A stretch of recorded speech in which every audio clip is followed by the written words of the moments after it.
ahead and sign in. You need a pen?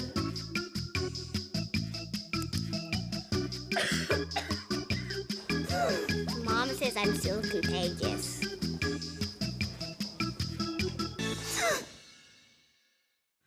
Skip the chaos and the germs. Log in to waitfromhome.com. See wait times at over 15 UMC clinics. And when it's time to come in, we'll call or text. Skip the wait. Waitfromhome.com.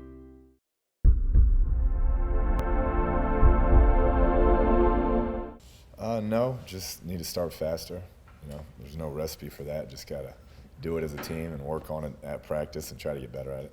Yeah, it's always. I mean, we're still getting better, but point blank, doesn't matter what I say up here.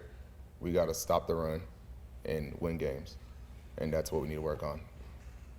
Last week, that's a good defense, I think, more than anything, and I got to do a better job, like I said, of getting them going early.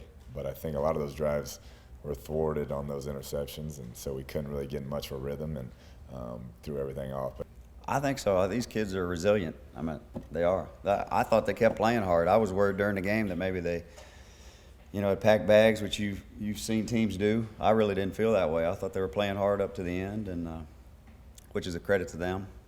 No, I mean, we got to be more focused, more honed in. I mean, we can't afford, especially the dumb penalties. I mean, we had a face mask by an offensive lineman, which is crazy, and bad hand placement. And then, the late hit stuff is unexcusable. I hope so. I hope that they're getting more comfortable in the system. I think when they truly understand what Coach Gibbs is getting at against different formations and different offenses, then more and more turnovers will come. But it was good to see them get the ball out a couple times. Coach Gibbs puts us in very good positions to make plays. And he always says when those plays are, thrown towards you, make them. And they make a lot of them. That's why they got nose for the ball, because, they're natural playmakers. Like I said, we got to stop the run. We got to stop the run and win games. Really good wide receiving group. The quarterback's a good thrower of the football. They mix in Walsh, who's an outstanding athlete to run down there in the red area. And then, good running backs. They have a good scheme. They mix it up. So they've been good on offense for a lot of years and do a great job keeping you off balance.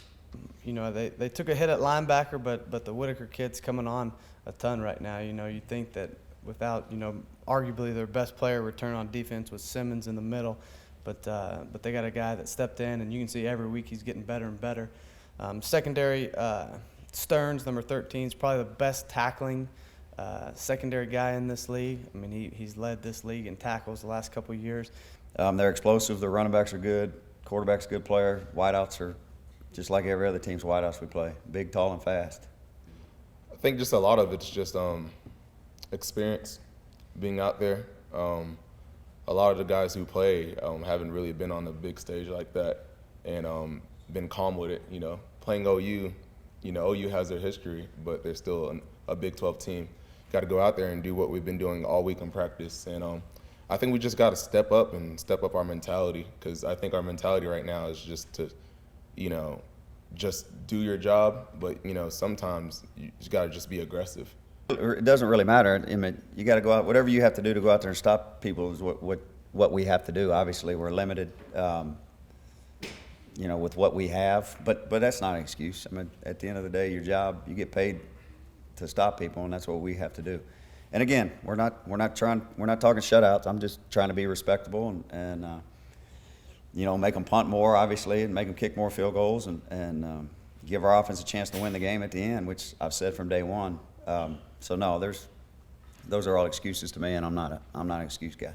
To be exciting, our team loves to play at home, and only two home games left, being Halloween, being that blackout, having a costume contest. I think it'll be an awesome atmosphere. I think it'll be very ruckus, and I know our guys will be fired up.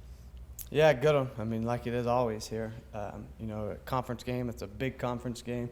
Number 12 team in the nation coming in here, and so I expect our students to be out in full force. We play much better at home when we have a rowdy crowd like we've had all year this year. So everybody saw what a difference it made in the TCU game this year and the way we played and executed. So, yeah, I think it'll be the same as it always has. We have great fans, win, lose, or draw, and they show up and support us and support our kids. And so it's always fun to play on Halloween here. I wish it was at night.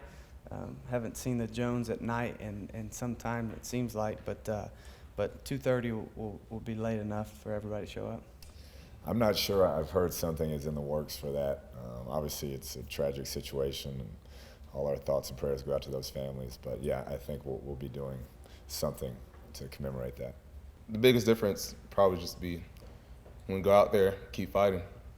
I mean, I think that's one of our biggest struggles right now, is to understand we play in the Big 12, which I believe is the best conference in America. So in order to win Big 12 every week in, week out, you got to fight every single snap, because you never know when you're going to have that ball in your hands and make a huge difference in the game, which we're growing up, we're getting there, but we're definitely not there yet. I think we're working towards it. I think when you look at it, you know, you're 5-3 and you've lost to 3 of the top probably 6 teams in the country, and that goes with the territory. So a lot of prognosticators, guys that are looking at our schedule, wouldn't have thought we'd even be 5-3 at this point. So I've been proud of our team, how resilient they've been, and I expect these last 4 for us to play our best football.